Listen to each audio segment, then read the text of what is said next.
लेह से प्रधानमंत्री मोदी का पाकिस्तान पर हमला, कहा सीधी जंग नहीं लड़ सकता तो आतंकवाद की आड़ में लड़ रहा है पड़ोसी मुल्क। हमारा दुर्भाग्य है कि हमारे पड़ोसियों की मानसिकता ने युद्ध करने की तो ताकत होती है, लेकिन प्रॉक्सी वॉर के माध्यम से निर्दोष नागरिकों को मारने का सिलसिला चला। प्रधानमंत्री ने कहा आतंकवाद की आड़ में पाकिस्तान का प्रॉक्सी वॉर, सेना को युद्ध से ज्यादा आतंकवाद से नुकसान। प्रधानमंत्री मोदी ने लेह और कारगिल में जवानों से की मुलाकात, देश की सुरक्षा के लिए उनकी हौसला अफजाई की। सेना में वैदिक व्यवस्था रहती है, लेकिन पराक्रम ये परंपरा रहती है। उस परंपरा के लिए पल पल जीते और प्रति पल उस पल के इंतजार में रहते हैं जबकि देश के लिए काम आए। लद्दाख को पीएम मोदी की सौगात, 60 करोड़ का कर्ज माफ। मोदी बोले लद्दाख के लोगों का ब्याज समेत उतारूंगा कर्ज। आपने मुझे जितना प्यार दिया है, जितना सम्मान दिया है, ये कर्ज मैं चुकाऊंगा, ब्याज समेत चुकाऊंगा। प्रधानमंत्री ने विकास के लिए दिया 3P का नारा, कहा कश्मीर में प्रकाश, पर्यावरण, पर्यटन की अपार संभावनाएं। संयोजन हो, समागम हो और उसका विकास हो तो भारत की भलाई के लिए भी काम आ सकता है। मोदी ने कहा एक वक्त था जब 10 साल में भी कश्मीर में प्रधानमंत्री का नहीं लगता था चक्कर, मैं 2 महीने में दूसरी बार कश्मीर आया।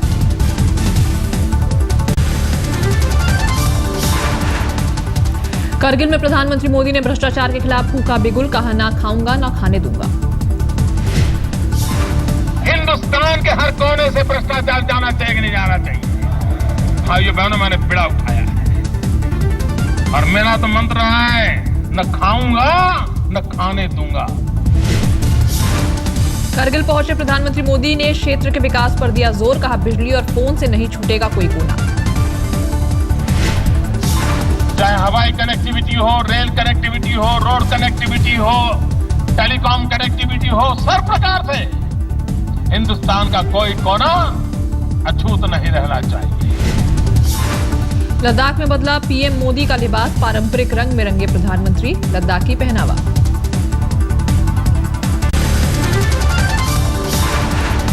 प्रधानमंत्री मोदी ने कहा टाइगर हिल जीतने का जश्न आज भी याद, कारगिल के लोगों ने की थी सेना की मदद। मोदी ने कहा युद्ध के दौरान मैं कारगिल आया था, कारगिल के लोगों ने मुझसे एक पैसा नहीं लिया। जितना समय मैं रुका, मुझे किसी भी जरूरत की, किसी चीज की जरूरत पड़ी, यहां के लोगों ने मेरे से एक नया पैसा लिया नहीं।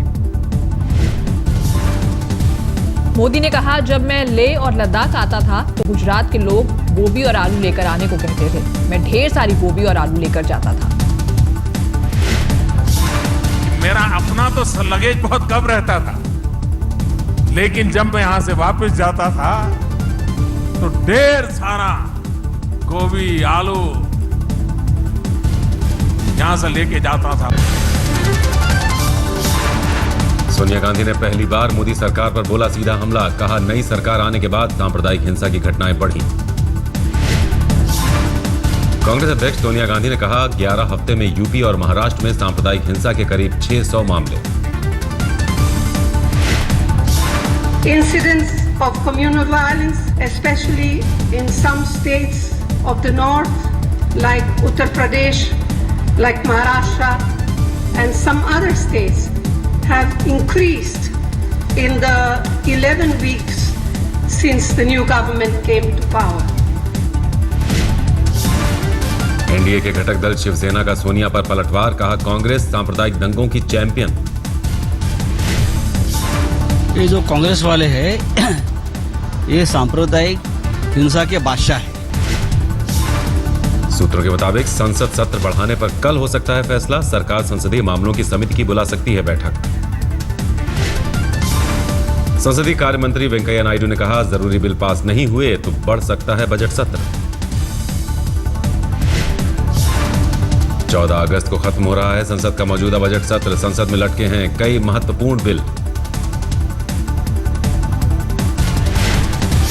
संसद का सत्र बढ़ाया जाए, इसकी संभावना बन सकती है, क्योंकि ये मुख्यतः जो बाधा उत्पन्न करते रहे हैं कांग्रेस के सदस्य, इसके कारण जो विधायी कार्यों में बाधा उत्पन्न हुआ है, उससे संसद का सत्र भी बढ़ाया जा सकता है।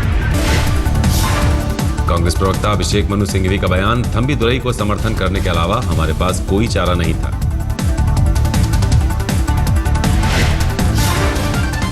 कांग्रेस को नेता विपक्ष और अब डिप्टी स्पीकर का पद नहीं मिलने का मलाल। अभिषेक मनु सिंघवी बोले, हर चीज के लिए हम कोर्ट भी नहीं जा सकते।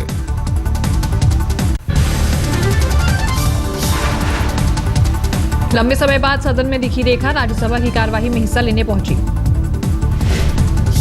करीब 20 मिनट तक सदन में मौजूद रही रेखा, बगैर कुछ बोले निकली। आरपीआई अध्यक्ष रामदेव अठावले के साथ संसद पहुंची राखी सावंत ने रेखा पर ली चुटकी, कहा रेखा नहीं तो राखी ही सही।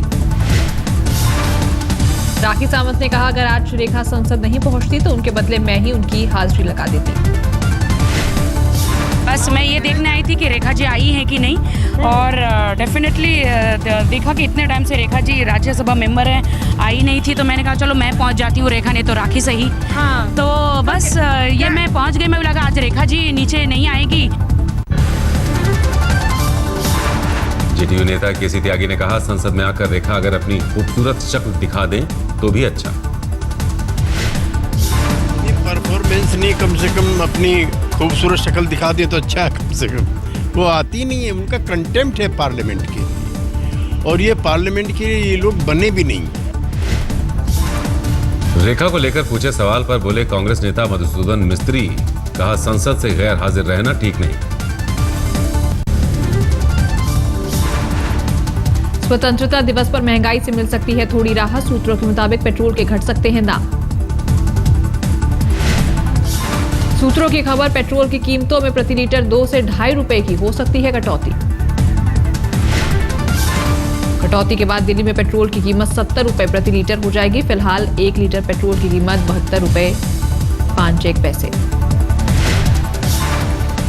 हाल के दिनों में पेट्रोल की कीमतों में होगी ये सबसे बड़ी कटौती। अंतर्राष्ट्रीय बाजार में कीमतों में गिरावट का असर। अंतर्राष्ट्रीय तेल बाजार में कच्चे तेल की कीमत में औसतन $7.5 की आई गिरावट। अब तक ग्राहकों को नहीं मिला इसका फायदा। दिल्ली से सटे गुड़गांव में बांसुरों की गुंडागर्दी। सुशांत लोक इलाके में 2 बुजुर्गों को बुरी तरह पीटा। पब में बिल को लेकर हुआ था झगड़ा। पीड़ित लोगों का आरोप, पब के बाउंसरों ने की मारपीट। पुलिस ने 5 लोगों के खिलाफ दर्ज किया मामला, लेकिन अब तक किसी की गिरफ्तारी नहीं। दिल्ली की गीता कॉलोनी में 1500 रुपए की खातिर पति ने किया पत्नी का कत्ल। आरोपी पति को पुलिस ने किया गिरफ्तार। महिला के घर वालों के मुताबिक पैसे नहीं देने पर गुस्से में आकर पति ने गला दबाकर की हत्या। बेंगलोर में महिलाओं की सुरक्षा को लेकर फिर उठे सवाल। 19 साल की लड़की से गैंग रेप। पीड़ित लड़की के साथ 5 युवकों ने किया गैंग रेप। मुख्य आरोपी की लड़की से थी जान पहचान। गैंग रेप से पहले पीड़ित को जबरन पिलाई गई शराब। पुलिस ने 5 आरोपियों को किया गिरफ्तार। राजस्थान के धौलपुर में छेड़खानी का विरोध करने पर लड़की को जलाया। अस्पताल में जिंदगी और मौत से जूझ रही है पीड़ित। नाबालिग लड़की के साथ घर में घुसकर छेड़खानी की कोशिश। विरोध करने पर 4 युवकों ने केरोसिन तेल छिड़क कर जलाया। यूपी में गन्ना किसानों का प्रदर्शन। लखनऊ से लेकर नोएडा तक सरकार के खिलाफ खोला मोर्चा।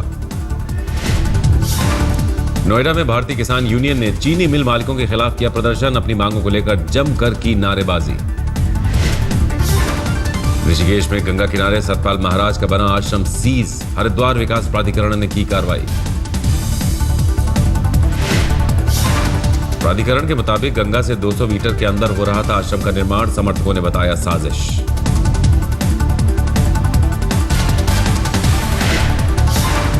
गाजियाबाद के इंदिरापुरम में बदमाशों के हौसले बुलंद। कार में बैठे कारोबारी को किया अगवा। लूट के बाद कारोबारी को सुनसान सड़क पर फेंका।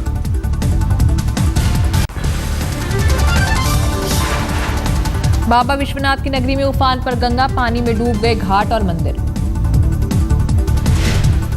गंगा में आए उफान से निचले इलाके में घुसा पानी, घर छोड़ने को मजबूर हुए लोग।